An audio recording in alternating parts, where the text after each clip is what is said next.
오늘 저희가 살펴볼 말씀은 열왕기상 12장 25절부터 33절까지입니다. 열왕기상 12장 25절부터 33절까지입니다. 저와 여러분께서 한 절씩 교독하시겠습니다. 제가 먼저 읽겠습니다. 여로보암이 에브라임 산지에 세겜을 건축하고 거기서 살며 또 거기서 나가서 분회를 건축하고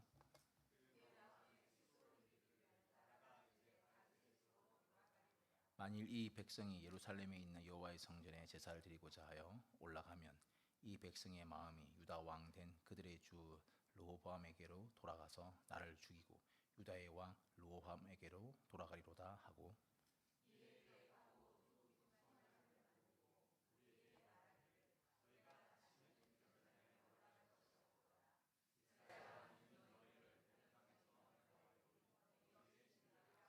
하나는 베델에 두고 하나는 단에 둔지라.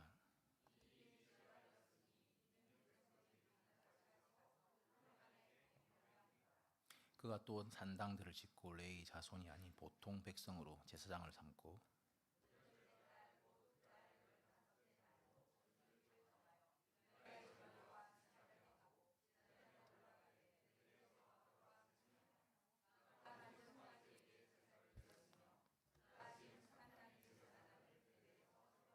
같이 읽겠습니다. 그가 자기 마음대로 정한 달 곧 여덟째 달 16달에 이스라엘 자손을 위하여 절기를 정하고 베델에 쌓은 제단에 올라가서 분향하였더라. 아멘. 한양대 국문과 교수인 정민 교수는 자신의 책 비슷한 것은 가짜다라는 이 책에서 연암 박지원의 예술론과 산문비약을 말하고 있습니다. 이 책에 나오는 예화가 있는데 한번 말씀드려 보겠습니다. 16 먹은 아이가 자기 스승에게 물었습니다. 제가 지은 것이 겨우 몇 해이지만 남의 노여움을 산 적이 많이 있습니다. 한마디 말만 새롭고 한 글자만 이상해도 문득 옛날에도 이런 것이 있었느냐 하고 사람들이 묻습니다. 아니라고 말하면 낯빛이 발끈하여 어찌 감히 이따위를 하는 게야 라고 말합니다. 아, 옛날에도 있었다면 제가 무엇하러 다시 합니까? 원컨대 선생님께서 말씀해 주십시오.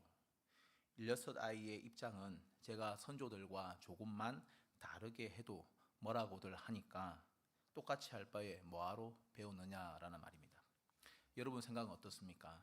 뭔가를 배울 때나 무슨 일을 할 때 한 글자라도 이상하면 안 된다는, 하나라도 다르면 안 된다라는 입장입니까? 아니면 똑같이 할 바에는 내가 뭐하러 하냐는 입장입니까? 분명한 사실은 비슷해도 되는 것이 있고 같아야 하는 것이 있고 달라야 하는 것이 있습니다. 본질적인 부분이라면 같아야 할 것이고 그 이외의 것이라 그러면 비슷해도 괜찮고 달라도 괜찮을 겁니다. 몇 년 된 다큐가 있습니다. 정확하게 기억은 나지 않지만 핵심 내용은 이렇습니다. 한 서울대 대학생이 나름대로 공부를 열심히 했습니다. 그런데 항상 학점이 낮았습니다. 그 학생은 교수님의 이 수업을 들으면서 교수님과 똑같은 생각을 하기보다는 그 생각을 바탕으로, 그 수업을 바탕으로 고민하고 스스로 연구도 하고 교수님 생각에서 더 나아가 보기도 하고 자신의 의견을 반영하기도 하는 그런 레포트 페이퍼를 제출했습니다. 항상 그런데 학점이 낮아서 문제였습니다. 그 학생이 분석한 결과 앞으로 모든 페이퍼는 교수님께서 하신 말씀을 그대로 반영하는 페이퍼를 제출하기로 마음을 먹었습니다. 그래서 강의 시간에 교수님의 말씀 한 토시도 놓치지 않고 녹음과 필기를, 노트북 필사를 병행했습니다. 시험과 페이퍼에는 교수님께서 강의하신 내용을 그대로 반영했습니다. 그리고 그 학생은 높은 학점을 받았습니다. 다큐입니다.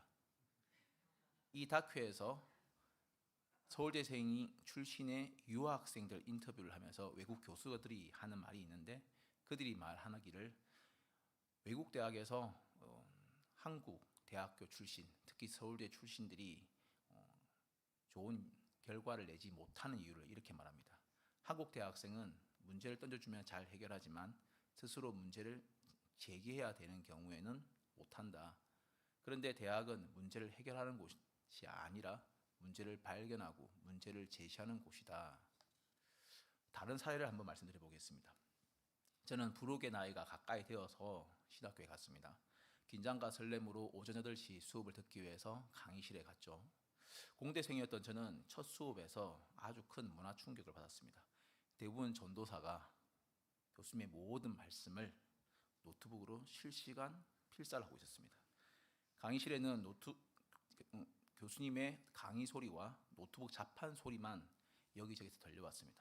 교수님께서 강의를 멈추시면 자판 소리가 멈추고 강의가 이어지면 자판도 이어집니다. 간혹 교수님께서 잡담을 하는 그것까지 기록하는 사람도 있었습니다. 신학교 거의 모든 수업이 이런 모습이었습니다. 질문은 가끔 나오기는 하지만 대부분 경우는 이랬어요. 분위기를 살피던 저는 원래 이렇게 하는가 보다. 내가 공대생이어서 잘 모르는가 보다 싶어서 한두 달 정도를 같이 따라 했습니다. 근데 얼마 동안 따라 하다가 도무지 체질이 안 맞아서 그냥 포기를 했습니다. 학점엔 원래 관심이 없었기 때문에 그냥 강의 듣고 궁금하면 질문하는 것으로 방법을 바꿨습니다. 잠이 오면 잠도 자고 이렇게 했습니다. 근데 더 큰 문화 충격이 있었는데 이렇게 전도사님들의 어떤 수고로 만들어진 강의록이 단톡방에 올라왔습니다. 필요한 사람들은 사용하세요라는 친절한 멘트와 함께. 그러면 보통 이런 글에는 아주 수많은 감사와 답변이 달립니다. 여러분 생각은 어떻습니까? 무엇을 배울 때는 똑같이 해야 합니까? 아니면 비슷하게만 해도 됩니까? 아니면 다르게 해야 합니까? 이런 질문에는 함정이 있습니다. 이런 질문 이전에 같아야 하는 것과 비슷해야 하는 것은 무엇인가? 이런 질문을 먼저 해야 되겠죠. 그리고 또 이 질문 이전에는 이런 것을 나누는 기준은 무엇인가? 라는 질문을 먼저 해야 됩니다. 그런데 만약 이 부분이 배움의 영역이 아니라 신앙의 영역이라면 어떤 생각이 드시겠습니까? 신앙에서 같아야 하는 것은 무엇이고 비슷해도 달라도 되는 것은 무엇일까요? 오늘 우리는 본문을 통해서 우리의 신앙은 무엇이 같아야 하고 무엇은 비슷하기만 해도 위험한 건지 또는 무엇은 달라도 되는지를 한번 생각해 보려 합니다. 본문의 배경은 여로보암이 북이스라엘의 왕이 된 이후의 모습을 다루고 있습니다. 여로보암이 처음 등장한 때는 이 솔로몬 때입니다. 이 솔로몬 왕이 처음 여로보암을 임명했던 사람입니다. 열왕기상 11장 28절 보겠습니다. 이 사람 여로보암은 큰 용사라 솔로몬이 이 청년의 부지런함을 보고 세워 요셉 족속의 일을 감독하게 하였더니. 여로보암은 부지런한 사람이었으며 왕이 감독을 맡길 정도로 충성스러운 사람이었습니다. 이런 그에게 한 가지 사건이 벌어지는데 선지자 아히야와 만나는 겁니다. 아히야는 하나님의 계시를 받고 여로보암에게 한 가지를 예언합니다. 열왕기상 11장 30절부터 31절입니다. 아히야가 자기가 입은 새 옷을 잡아 12조각으로 찢고 여로보암에게 이르되 너는 10조각을 가지라. 이스라엘의 하나님 여호와의 말씀이 내가 이 나라를 솔로몬의 손에서 찢어 빼앗아 10지파를 내게 주고. 선지자 아히야의 말을 들은 여로보암은 하나님의 약속도 받습니다. 열왕기상 11장 38절입니다. 내가 만일 내가 명령한 모든 일에 순종하고 내 길로 행하며 내 눈에 합당한 일을 하며 내 종 다윗이 행함같이 내 율례와 명령을 지키면 내가 너와 함께 있어 내가 다윗을 위하여 세운 것 같이 너를 위하여 견고한 집을 세우고 이스라엘을 내게 주리라. 이 사건 이후에 북쪽 지파들이 여로보암을 중심으로 해서 이 르호보암 왕을 배반합니다. 남유다와 북이스라엘이 전쟁도 하고 그렇게 합니다. 이 배경 속에서 이 본문이 등장하는 겁니다. 이런저런 상황을 겪은 여로보암이 고민에 빠집니다. 26, 27절 보겠습니다. 그의 마음에 스스로 이르기를 나라가 이제 다윗의 집으로 돌아가리로다. 만일 이 백성이 예루살렘에 있는 여호와의 성전에 제사를 드리고자 하여 올라가면 이 백성의 마음이 유다 왕 된 그들의 주 르호보암에게로 돌아가서 나를 죽이고 유다 왕 르호보암에게로 돌아가리로다 하고. 이런 고민을 한 여로보암이 낸 대안이 있는데 그것은 최대한 남유다와 비슷한 종교적 상황을 만들어서 백성들이 예루살렘으로 가지 않도록 하는 것이었습니다. 그가 남유다와 비슷하게 만든 것이 무엇입니까? 몇 가지가 있는데, 첫째는 중앙 성소가 아닌 곳에서 제사를 지내도록 했습니다. 우선 신명기 12장 5절 보겠습니다.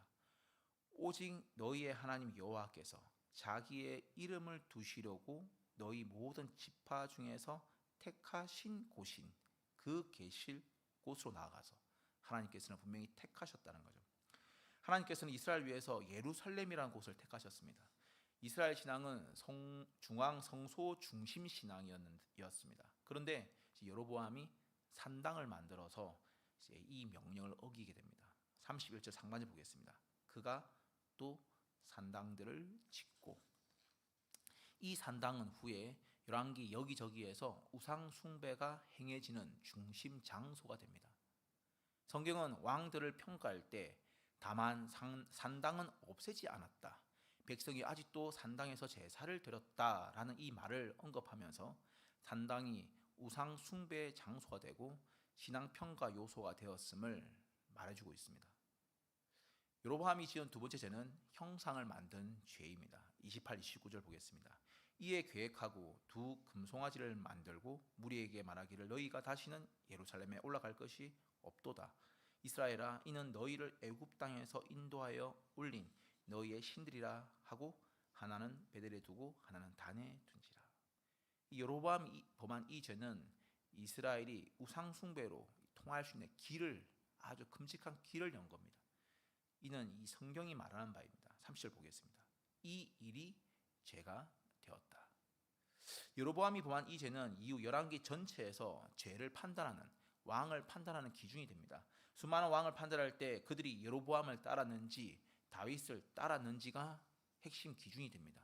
열왕기를 보면 여로보암의 죄를 따라 이스라엘에게 범죄하게 한 느밧의 아들 여로보암의 죄라는 말을 반복합니다.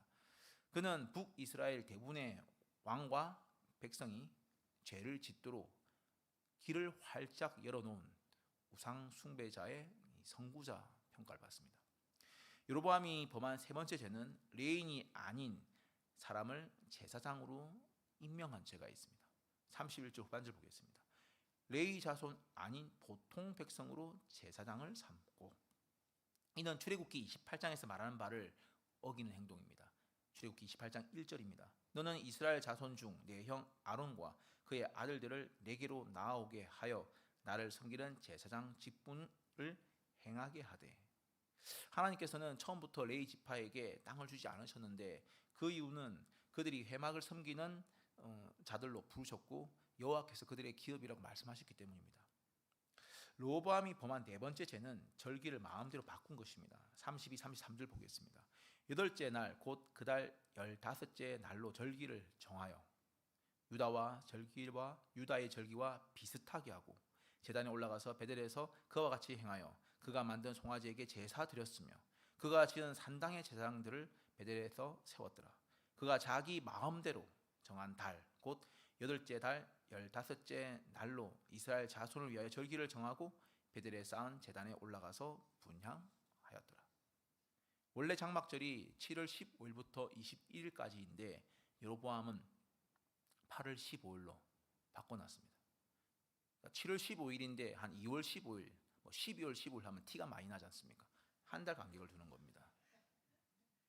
그의 이런 모든 기준은 자기 마음대로와 유다 절기와 비슷하게입니다. 여로보암에 대한 성경의 평가는 그가 이스라엘로 우상 숭배의 그 죄를 짓게 만들었다는 겁니다. 성경이 이런 평가를 내리고 있다는 말, 그러니까 여로보암이 우상 숭배의 죄를 짓게 만들었다라는 이 평가를 내리려고 하면 한 가지 사실을 전제해야 됩니다. 그것은 바른 신앙 판단 기준이 반드시 있다는 말입니다. 오늘날 많은 사람들은 자기 소견에 각자의 기분에 맞게 신앙생활 해도 된다는 생각을 가지고 있기 때문에 바른 신앙 판단을 할 수 없다는 생각이 더 많은데, 성경은 바른 신앙 판단 기준이 분명히 있다는 걸 말하고 있습니다. 하나님의 말씀이 이스라엘과 우리들이 가진 신앙이 바른 신앙인지 판단하는 기준이 된다는 것을 분명히 말하고 있다는 거죠. 처음부터 성경의 하나님은 말씀하시는 하나님이셨고 하나님은 말씀으로 자기 백성을 찾아오셨고 말씀으로 구원하셨고 자신의 말씀을 전할 사람들을 선택해서 말씀으로 선포하셨습니다. 그렇기에 기독교는 계시의 종교입니다. 이 계시는 하나님께서 자신을 드러내시는 겁니다. 우리가 계시를 그냥 찾는 게 아니라 하나님께서 자신을 드러내시는 것입니다. 하나님께서 만약에 드러내시지 않는다면 인간은 결코 하나님에 대해서 알 수 없습니다. 하나님은 자신의 뜻을 이전에는 자신의 선지자들을 통해서 여러 모양으로 드러내셨고 예수님께서 오신 이후에는 성경을 통해서 드러내셨습니다. 또한 하나님께서 보여주신 계시 중에 최고는 사람이 되신 하나님이신 그리스도입니다. 히브리서 1장 1, 2절 상반절 보겠습니다. 옛적의 선지자들을 통하여 여러 부분과 여러 모양으로 우리 조상들에게 말씀하신 하나님이 이 모든 날 마지막에는 아들을 통하여 우리에게 말씀하셨으니. 한국의 1세대 개혁 신학자이신 박윤선 목사님은 기독교 신앙은 계시 의존 사색을 통해서 계시 의존 신학을 하고 계시 의존 신앙을 가져야 한다고 말씀하셨습니다. 본문의 여로보암이 하나님을 따르는 신앙에서 같아야 할 부분, 그것은 명확했습니다. 하나님께서 자신의 선지자를 통해서 분명히 말씀하신 부분이 있습니다. 열왕기상 11장 38절 상반절입니다. 내가 만일 내가 명령한 모든 일에 순종하고 내 길로 행하며 내 눈에 합당한 일을 하며 내 종 다윗이 행한 같이 내 율례와 명령을 지키면, 그는 분명 하나님으로부터 계시를 받았습니다. 그러므로 그의 신앙은 계시 의존 신앙이어야 했습니다. 이것이 그가 신앙에서 다른 선배와 같아야 할 영역이었습니다. 그렇다면 우리의 신앙은 어떤가요? 우리의 신앙은 계시 의존 신앙입니까? 오늘날에는 하나님께서 성경이라는 특별 계시를 너무나 분명하게 주셨는데 우리의 신앙은 성경이라는 그 계시에 의존한 신앙입니까? 많은 신자가 성경의 중요성, 말씀의 중요성, 설교의 중요성을 말합니다. 이런 모습은 다른 나라에 비하면 우리나라 성도님들의 참 좋은 모습이라고 말할 수 있습니다. 자, 그런데 꽤 많은 실제적인 부분에서 계시 의존 신앙이라기보다는 경험 의존 신앙, 감정 의존 신앙으로 보이기도 합니다. 자신의 신앙 상태를 성경이라는 그 안경으로 살피기보다는 현재 내가 어떤 감정인가, 내가 무엇을 경험했는가, 이것으로 판단하고 그것을 더 중요하게 여긴다면 그런 사람의 신앙은 계시 의존 신앙은 아닙니다. 다른 교회에서 제가 사역할 때 일입니다. 한 여자 전도사님께서 지난밤 꾸었던 꿈에 대한 이야기를 해줬습니다. 그리고 자신은 그 꿈을 이렇게 해석을 하고 하나님께서는 이런 것을 내게 보여줬다라고 그렇게 제게 말했습니다. 그래서 제가 물었습니다. 그런데 전도사님의 그 꿈에 대한 해석은 성경이 명확히 말하는 바와는 이런저런 부분에서 많이 다른데요. 그렇다면 무엇으로 꿈과 해석이 하나님의 뜻이라고 확신하십니까? 제가 물었습니다. 그때 전도사님께서 말씀하셨습니다. 제가 꿈을 꾸었다니까요. 그 꿈이 말하는 부분이 해석이 중요하냐 안 중요하냐, 그것이 성경과 같으냐 안 같으냐가 아니라 내가 꿈을 꾸었다고 눈이 동그래져서 저를 쳐다봤어요. 그래서 제가 근데 그 꿈과 해석이 성경이 말하는 바와 어떤 유권 해석을 할 수 있는 부분이 있는 게 아니라 명확하게 다르지 않습니까? 그러면 꿈이 틀린 거 아닌가요? 아니면 성경이 틀렸나? 제가 여쭤봤어요. 그래서 이제 대화는 그리 끝났는데 혹 우리가 신비한 경험을 이렇게 했다고 하더라도 그것은 바른 신앙의 판단 기준이 될 수가 없는 겁니다. 신명기 13장 1, 3절 한번 보겠습니다. 너희 중에 선지자나 꿈꾸는 자가 일어나서 이적과 기사를 내게 보이고 그가 내게 말한 그 이적과 기사가 이루어지고 너희가 알지 못하던 다른 신들을 우리가 따라 섬기자고 말할지라도 너는 그 선지자나 꿈꾸는 자의 말을 청종하지 말라. 이는 너희의 하나님 여호와께서 너희가 마음을 다하고 뜻을 다하여 너희의 하나님 여호와를 사랑하는 여부를 알려하사 너희를 시험하심이니라. 신명기 말씀은 그 꿈이 이루어진다 할지라도, 그 이적이 이루어진다 할지라도 믿지 말라고 이야기하고 있는데 그렇지 않습니까? 신학자 조나단 에드워즈는 신앙 감정론이라는 책에서 어떤 신앙 감정이 진정으로 은혜로운 것인지 아닌지를 판단하는 근거가 될 수 없는 것들 12가지를 이야기하고 그 뒤에는 뭐 될 수 있는 걸 이야기하긴 하는데, 자, 그러니까 이것이 있으니까 내가 이런 신앙 감정을 가졌으니까 참된 신앙 감정이 아니다, 이게 아니라 이것만으로는 참된 신앙 감정임을 판단할 수 없는 것으로 12가지를 이야기를 합니다. 그 중에 몇 가지를 말씀드려보면, 감정이 매우 격렬해지거나 고양되는 것, 종교적인 일에 열렬하게 혹은 유창하게 말을 하는 것, 혹은 갑자기 성경 구절이 떠오르는 것, 이런 것들이 이해에 들어갑니다. 우리가 계시 의존 신앙을 가진다는 말은 성경 일부를 의존해서 신앙을 가지는 것이 아니라 전체 성경에 의존하는 신앙을 말합니다. 갑자기 성경 말씀이 팍 떠오르면 그 말씀이 내게 주시는 말씀이다. 우리 유명한 일화 있지 않습니까? 문을 딱 성경을 열었는데 가서 못 메어 죽으니라. 이건 그럴 리가 없어. 닫으니까 다십니까? 속히행하니라. 말이 안 되지 않습니까? 우리가 계시 의존 신앙을 가진다는 것은 일부 성경을 이야기하는 것이 아니라 전체 성경을 바탕으로 한다는 말이죠. 우리가 경험이나 감정으로 겪는 것들, 이것을 전체 성경이나 안경을 쓰고 바라볼 때 우리의 신앙이 바른 신앙인지 아닌지를 판단할 수 있는 겁니다. 우리 모두의 신앙이 계시 의존 신앙으로서 2000년 전 사도들의 신앙이나 500년 전 종교 개혁자들의 신앙과 항상 같을 수 있기를 원합니다. 그런데 신앙생활에는 사실 위험한 일도 많이 생깁니다. 본문에서 우리가 주목할 지점이 있습니다. 여로보암이 악의 기본 길을 구축해 나갈 때, 악의 기둥을 세워나갈 때 그 세운 원칙이 뭔지 아시겠습니까? 그것은 비슷하게였습니다. 다르게가 아닌 비슷하게였습니다. 비슷하게 그 죄의 기둥을 쌓아 올리는 것이 여로보암이 세운 기본 원칙이었습니다. 이것은 아담과 하와가 첫 범죄를 할 때 마귀가 사용하던 방법입니다. 우리는 마귀의 말과 하나님의 말씀이 비슷해 보이지만 차이가 있다는 것을 우리는 오랜 신앙생활을 통해서 알고 있죠. 창세기 2장 16부터 17절입니다. 여호와 하나님이 그 사람에게 명하여 이르시되 동산 각종 나무의 열매는 내가 임의로 먹되 선악을 알게 하는 나무의 열매는 먹지 말라. 내가 먹는 날에는 반드시 죽으리라 하시니라. 창세기 3장 1절 뱀의 말입니다. 한번 보겠습니다. 뱀이 여자에게 물어 이르되 하나님이 참으로 너희에게 동산 모든 나무의 열매를 먹지 말라 하시더냐.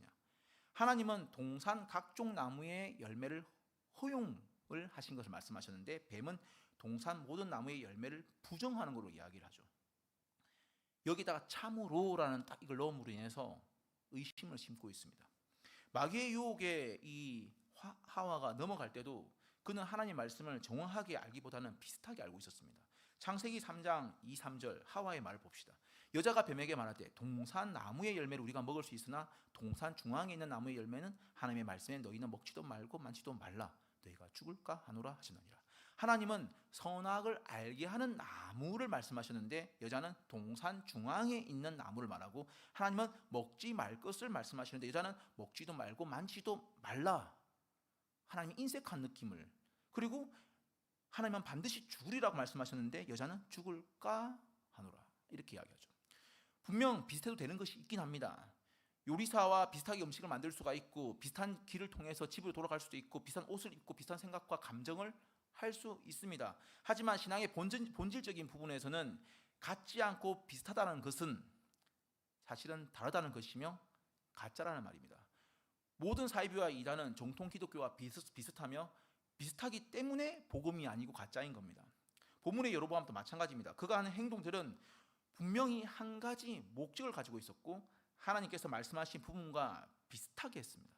그가 가진 목적은 백성들을 자기에게로 묶어놓기 위해서였고 자기를 따르게 하기 위해였습니다. 그 모습은 아니었지만 분명합니다. 그는 명하지 않은 금송아지와 산당을 만들고 지정되지 않은 다른 곳에서 예배하게 했으며 명하지 않은 사람을 제사장으로 세웠고 명하지 않은 절기를 임의로 만들어서 백성들의 우상 숭배를 촉발했습니다. 본문에는 언급되어 있지 않지만 백성들 중에는 예전에 분명히 올바른 예배에 대해서 배웠음에도 불구하고 아무것도 묻지도 않고 따지도 않고 그냥 따라가기만 했습니다. 이것이 백성들의 죄죠. 다른 예언서를 보면 실상은 그 백성들이 자기의 왕과 선지자들의 그 지도자들의 그 죄에 동조했다는 걸 우리가 고발하고 있다는 걸 알 수 있습니다. 만약 이렇게 계속 행동한다면 어떻게 될까요? 다르지 않고 비슷하기 때문에 이런 행동을 반복하는 사람은 더욱 마음이 완악해지기 마련입니다. 아예 다른 행동을 하는 사람은 그런 마음을 가지지 않습니다. 비슷하게 행동하는 사람은 마음이 완악해집니다. 말라기 1장 2절 상반절 보겠습니다. 여호와께서 이르시되 내가 너희를 사랑하였노라. 하나 너희는 이르기를 주께서 어떻게 우리를 사랑하셨나이까 하나도다. 말라기 1장 6절 하반절부터 7절 보겠습니다. 내가 아버지일진데 나를 공경함이 어디 있느냐, 내가 주인일진데 나를 두려움이 어디 있느냐 하나 너희는 이르기를 우리가 어떻게 주의 이름을 멸시하였나이까 하나도다. 우리가 더러운 떡을 너희가 더러운 떡을 나의 제단에 드리고도 말하기를 우리가 어떻게 주를 더럽게 하였나이까 하나도다. 이는 너희가 여호와의 식탁을 경멸히 여길 것이라 말하기 때문이라. 만약 신자가 이런 비슷한 모습을 반복한다면 이 얼마나 슬픈 일이 될까요? 신앙에서 비슷한 것은 가짜라고 했는데, 그렇다면 보통의 신자는 어떻게 바른 신앙이 아닌 잘못된 신앙을 가질 수 있을까요? 사실 보통의 신자가 이렇게 보통의 지교회에서 이렇게 다니고 있다면 가짜 신앙을 가지기는 어렵습니다. 예수님을 그리스도로 고백하는 사람이 이 사이비를 믿기는 힘들죠. 도리어 신자에게 위험한 것은 비슷해서 위험한 겁니다. 이것은 가짜 경건과 관련된 것이 훨씬 많습니다. 예배 비슷한 것, 기도 비슷한 것, 찬양 비슷한 것, 헌금 비슷한 것, 친절 비슷한 것, 이런 것들이 신자가 바른 것과 비슷해서 빠지기 쉬운 것들입니다. 이스라엘은 단 한 번도 하나님을 완벽히 버린 일이 없었고 단 한 번도 예배를 버린 적이 없었지만 그들은 하나님의 심판을 받았습니다. 그 이유는 그들의 죄가 하나님과 우상을 겸하여 섬긴 그 죄였습니다. 그들의 죄는 하나님을 하나님답게 최고로 사랑하지 않는 겸하여 사랑하는 죄, 그것이 그들의 죄였습니다. 신자가 빠지기 쉬운 가짜 경건도 이런 종류의 것입니다. 하나님을 알되 하나님을 영화롭게 하지 않는 것입니다. 25년 전 일입니다. 저를 전도하시고 1:1 양육을 하셨던 분은 여자 선배였는데 5살이 많았습니다. 이분은 대학 강의실, 제가 수업을 듣고 있는 대학 강의실까지 찾아와서 밑반찬을 5단 반찬통에 담아서 방문할 정도의 열정을 가진 분이었습니다. 교회 새벽 기도회부터 각종 교회 모임과 전도 모임을 다 이끌어가는 열정적인 교회 일꾼이었습니다. 이 선배가 결혼을 하고 아이 몇 명을 낳았을 때 일입니다. 언제부턴가 새벽 기도회와 각종 모임에 이 선배가 나오질 않았습니다. 당시 저는 청년이었던 저는 새벽 4시 반에 일어나서 5시 10분 첫 차를 타고 5시 40분에 있는 새벽 기도회를 매일 참여하고 있을 때였습니다. 그런데 이 선배가 출산한 이후부터는 달라진 겁니다. 그래서 제가 어떻게 했냐면 A4지 5장에 선배가 현재 보이고 있는 경건 생활의 문제점을 빼곡히 적어서, 양면이었는지 아닌지 기억이 안 납니다. 지금 이제 저를 바라보는 눈빛이 좀 안 좋긴 한데, 여하튼 당시 저는 이 출산과 육아가 어느 정도 힘든 일인지 전혀 몰랐던, 하지만 자신은 새벽 기도회와 각종 모임을 꾸준히 참석하고 있는 모범적인 청년이라는 자기 의로 가득 찬 아주 재수없고 경건하지 못한 청년이었습니다. 출산과 육아는 하나님의 지상 명령을 실천하는 거룩한 일인데 천하보다 귀한 한 인간을 돌보는 일이죠. 이런 일이 한낱 경건의 모양은 있지만 경건의 능력은 없는 것들과 비교될 수 있는 건 아닙니다. 자녀의 출산과 육아에 참여하지 못한 아버지들은 회개하셔야 되고, 아직 기회가 있는 분들은 선배님들의 잘못을 따라가시면 안 되고, 현재 출산과 육아의 그 터널을 지나는 분들에게는 주님의 새 은혜가 있기를 원하고, 또한 출산과 육아의 그 긴 터널을 다 지나신 분들에게는 주님의 위로와 또는 축하가 있기를 원합니다. 여하튼 여러분, 25년 전 이런 청년은 경건한 청년이라고 할 수 있을까요? 제가 웃으면서 이야기 드리지만 제가 얼마나 많은 반성과 눈물을 했을까요? 과거에 저는 이런 새벽 기도를 통해서 도대체 뭘 한 겁니까? 각종 기도에 참석하면서 도대체 뭘 한 거죠? 이런 모습이 가짜 긍견입니다. 그럼 이런 사례는 어떤가요? 오후에 필드를 나가기 위해서 오전에 빨리 주일 예배를 드리고 가는 사람은 예배를 드린 것일까요? 아니면 예배 비슷한 것을 드린 걸까요? 아니면 예배를 해치운 걸까요?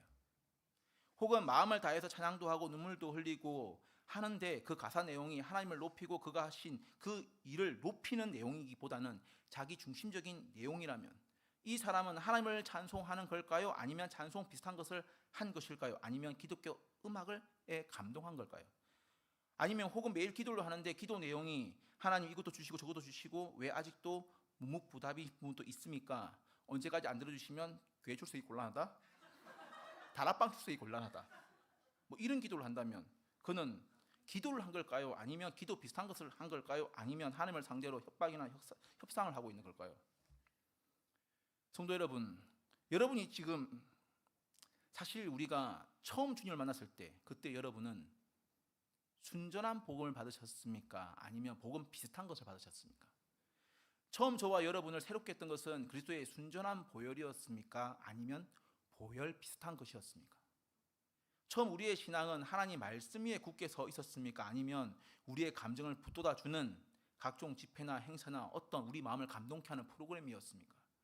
그러면 지금 어떻습니까? 현재 여러분의 믿음은 사도들이 주님으로부터 받았고 믿음의 선배들이 피 흘려 지켜왔던 그런 바른 믿음입니까? 아니면 자기 경험과 감정에 기반한 믿음입니까? 21세기 우리의 신앙은 역사 속에서 선포되고 지켜왔고 발전시켜왔던 계시 의존 신앙입니까? 아니면 그것들과 비슷한 무엇입니까? 신앙생활을 오래 하면서 누적된 경험이 우리의 참된 경험을 해치고 있지는 않습니까? 예전에 우리를 다시 살리신 분이 그리스도라면 그렇다면 이제 우리를 다시 살리는 그것도 우리를 처음 변화시켰던 그 순전한 복음이 아니겠습니까? 우리 모두가 다시 시작하길 원합니다. 처음 우리 마음을 뭉클하게 했고 우리 속에 있는 그 죄를 자복하게 했고 우리로 주님 한 분만으로 만족하게 했던 그 성령 하나님께서 주시는 그 순전한 감격으로 돌아가기를 원합니다. 비슷한 것에 속지 않기를 원합니다. 비슷해도 상관없다는 생각하지 않기를 바랍니다. 우리가 주님께 받은 것은 순전한 복음이었습니다. 성자 하나님은 사람 비슷하게 오신 적이 없습니다. 예수님은 고난 비슷한 것을 받은 적이 없습니다. 예수님은 우리에게 구원 비슷한 것을 주신 적이 없습니다. 주님은 확실한 사람으로 오셨고 확실한 고난을 받으셨고 확실한 구원을 주셨고 확실히 우리를 사랑하셨습니다. 하나님은 이렇게 확실하게 우리를 분명하게 이 모든 것을 우리에게 보여주셨는데 우리는 어떻게 비슷하게만 해도 괜찮다는 생각을 할 수 있을까요? 우리 모두의 마음에 각자 주님께 받았던 그 은혜 그대로 또한 사도들이 받았던 그 믿음 그대로 다시 시작할 수 있기를 바랍니다. 하나님을 향해 식었던 우리의 마음의 따뜻함이 지겨워하는 우리의 마음의 설렘이 말라져 가는 마음의 그 촉촉함이 그래서 다시 우리에게 은혜의 샘물이 감격의 샘물이 진리의 샘물이 흐르기를 원합니다. 많은 이들이 말하고 찬양하시겠습니다.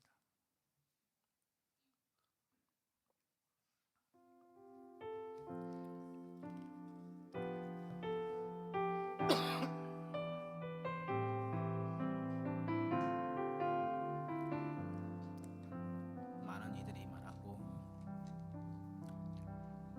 이들 말하고 많은 이들 노래는 하지만 정작 가지 않는 길 두려운 생각보다 많이 힘들고 험한 길보단 그저 날로만 가려기에 점점 멀어져만 가네. 내게 생명 주었던 그 길 점점 이용하려 하네. 내게 사랑 주었던 그 길을 다시 복음 앞에 복음 앞에 내 영혼 선해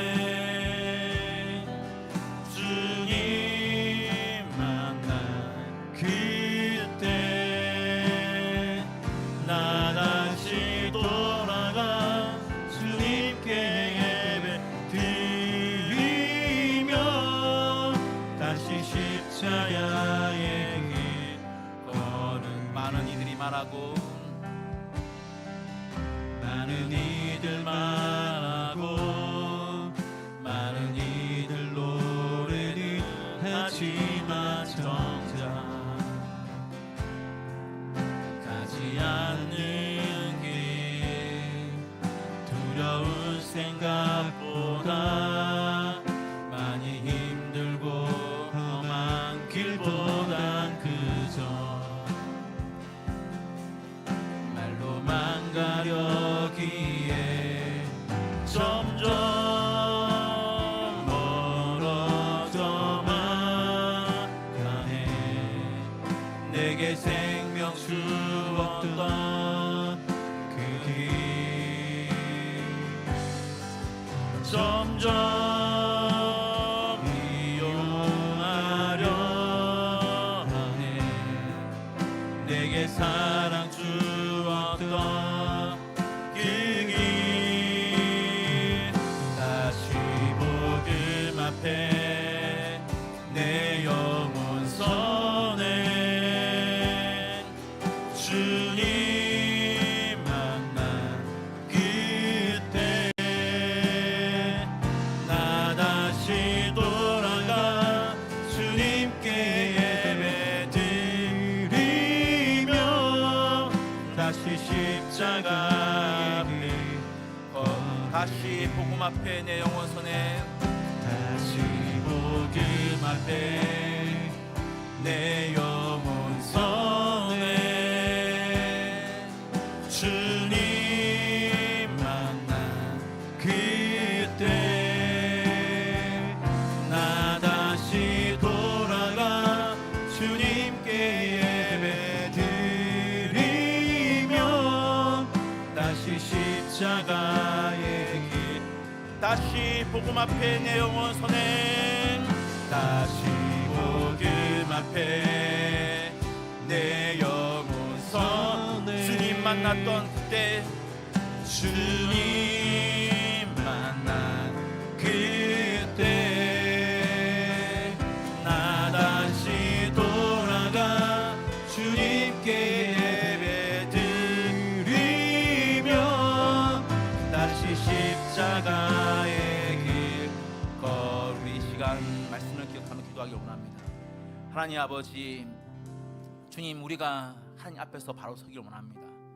오랫동안 교회에서 보내고 오랫동안 신앙생활을 하면서 우리에게 익숙해지고 비슷한 거로 만족하는 그런 모습 있지 않았는지요. 주님, 그렇게 조금씩 멀어져 간다는 것을 왜 우리는 깨닫지 못했는지요. 주님께서 우리에게 명확한 기준이 성경을 주셨으니 우리의 신앙을 하나님 앞에서 바로 잡고 살아가기를 원하며, 우리가 비뚤어질 때 그 성경이나 안경을 쓰고 다시 바로 잡아가며 하나님을 바로 사랑하고 하나님을 바로 예배하며 하나님을 바로 찬양하며 우리의 신앙생활 모든 것들이 하나님 앞에서 바로 되기를 원하옵니다. 주님, 그리하여서 우리를 처음 불렀던 그때 그 모습 그대로, 그때 그 은혜 그대로, 그 감격 그대로, 그 복음 그대로 우리가 죽을 때까지 하나님 앞에 그것을 가지고 나갈 수 있게 원합니다. 그래야서 순전한 모습으로 주님 만나게 하옵소서. 주님 우리에게 이 첫사랑을 회복시켜 주시고 우리에게 이 감격을 우리에게 허락하여 주옵소서. 우리 모두 간절히 주님 부르면서 기도하시겠습니다. 주여, 하나님 아버지, 은혜를 베풀어 주옵소서. 우리 가운데 첫사랑을 회복시켜 주시길 원합니다. 주님, 우리를 처음 만나셨던 그 놀라운 그 감정, 그때 그 순간들을 기억하옵니다. 하나님이여, 우리에게 은혜 베풀어 주옵소서. 우리를 불쌍히 여겨 주옵소서. 우리가 하나님을 떠나 있을 때 주님 우리에게 말씀하여 주셨고 주님 복음으로 우리를 찾아오셨고 주님 그때 우리를 만나 주셨습니다. 하나님 아버지, 그때는 우리가 감격하였고 그때는 놀라웠고 그때는 정말 주님을 만나는 그 순간순간마다 매일매일이 설렘의 연속이었습니다. 하나님 아버지, 그러나 그 시간들이 지나고 그렇게 5년, 10년, 20년이 지나면서 우리의 마음은 식어가고 이제 우리는 하나님을 만나는 것이 때로는 지겹고 때로는 만나지 않기를 원하고 때로는 하나님에 대한 의심을 가지는 그런 지경에 이르렀습니다. 하나님, 우리가 신앙 비슷한 것을 가지고 있다고 하였을 때 그것이 정녕 하나님께 맞는 신앙이옵니까? 우리가 하나님을 향한 사랑 비슷한 것을 가지고 있다고 하였을 때 그 사랑은 하나님께 합당한 사랑이옵니까? 하나님, 우리를 불쌍히 여주옵소서. 우리의 이 죄를 용서하여 주옵소서. 이제 다시금 우리 앞에 하나님께 합당한 사랑을 드리게 하여 주옵소서. 주님께서 우리에게 합당한, 우리에게 너무나 확실한 그 사랑을 보여주시고 우리에게 너무나 확실한 그 진리를 보여주시고 우리에게 너무나 확실한 그 계시를 보여주셨사오니 주님, 우리가 그 사랑을 가지고 이제 우리도 돌이켜서 하나님 앞에 나아갈 수 있기를 원합니다. 하나님 아버지, 여기 모인 모든 분들 가운데 그 첫사랑을 회복시켜 주시고 하나님의 말씀 앞에서 우리의 신앙을 회복하는 그런 모든 삶을 될 수 있기를 원합니다. 하나님 아버지, 감사를 드립니다. 우리가 아직 죄인 되었을 때 우리를 불러주시고 우리를 만나주시고 우리에게 말씀하시고 우리에게 구원의 은혜를 주신 그 하나님, 그때는 너무나 주님을 사랑해서 주님만으로 만족했다고, 세상 그 무엇도 필요 없다고 했던 그 고백을 했었던 우리가 5년, 10년, 20년이 지나고 이제는 눈물이 마르고 하나님을 예배하는데 설렘이 사라지고 이제는 너무나 익숙해서 신앙생활 비슷한 것을 해나가면서 정녕 이것이 하나님께서 원하시는 것인지, 그런 고백을 드리는 것이 맞는지 주님, 우리가 이제 고민하게 하여 주시고 다시 우리를 구원하셨던 그때를 돌아보게 하여 주시고, 그리하여서 하나님께서 우리를 바라보실 때 감격하며 사랑한다 내 아들아, 사랑한다 내 딸아, 한순간도 우리를 향한 그 마음이 마른 적이 없었던 그 주님처럼 이제 다시금 우리의 마음을 하나님께로 향하게 하옵소서. 오직 주님만으로 만족했던 그 순간으로 돌아가게 하옵소서. 그래야서 이 땅에서 사명을 다하고 주님 우리 부르시는 그날까지 그 감격을, 그 은혜를, 그 진리를 놓치지 않으며 살아가게 하옵소서. 여기 모인 모든 분들 가운데 그 은혜가 있기를 원하옵니다. 감사드리며 예수님으로 기도했습니다. 다 함께 주기도문 하심으로 예배를 마치겠습니다. 하늘에 계신 우리 아버지여, 이름이 거룩히 여김을 받으시오며 나라가 임하옵시오며 뜻이 하늘에서 이루어진 것 같이 땅에서도 이루어지이다. 오늘 우리에게 일용할 양식을 주시옵고 우리가 우리에게 죄 지은 자를 사하여 준 것 같이 우리 죄를 사하여 주시옵고 우리를 시험에 들게 하지 마시옵고 다만 악에서 구하옵소서. 나라와 권세와 영광이 아버지께 영원히 있사옵나이다. 아멘.